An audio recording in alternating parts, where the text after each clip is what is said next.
Now, Mamdani talked about how he shared the stage with one of his political heroes, saying that Sanders was one of the first politicians to really help him speak about democratic socialism and the fight against those in power. Now, Sanders and Mamdani both took questions for roughly 2 hours Saturday night, both complimenting one another and talking about how now, with the roughly 2 months ahead of the November election, while they don't need to continue to donate to the Mamdani campaign, considering Mamdani maxed out on the public campaign finance board donations, they said what they do need is to get voters to go out and vote. Let's take a listen.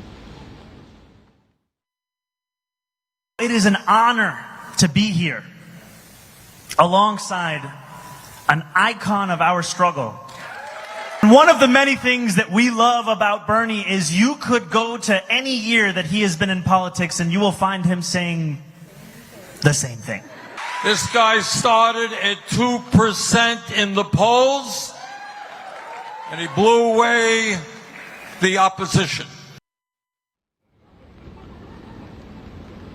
Now, the two men share a lot in common. Both are Democratic socialists, and Sanders also received a lot of pushback from establishment Democrats during his failed 2016 presidential run. Now, on Saturday, without naming names, Sanders did slam some top New York Democrats who have so far refused to back Mamdani. And right now, Governor Kathy Hochul, U.S. Senate Minority Leader Chuck Schumer, U.S. House Minority Leader Hakeem Jeffries have all refused thus far to back Mamdani, although they have engaged in conversations. Now, for months, of course, Sanders has traveled across the U.S. delivering this message. And in Brooklyn on Saturday, he railed against wealthy corporations and powerful elected officials like President Donald Trump. Right now, he says that these groups are afraid of the momentum behind the Mamdani campaign. Now, Mamdani did end up taking some questions from those in the crowd, and he was asked how he would protect immigrants, how he would stand up to the Trump administration,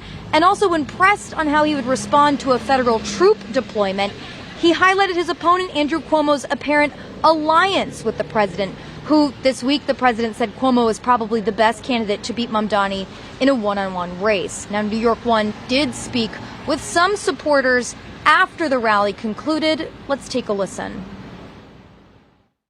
We have candidates like Zohran and Bernie who, since the beginning, have been standing up for the working class, and it's always good to see that kind of representation. It was fantastic, incredibly inspiring. I'm ready to go do some work. I was familiar with Eric Adams as the Brooklyn Borough president, and I don't feel that he's honest. Cuomo, I'm a woman.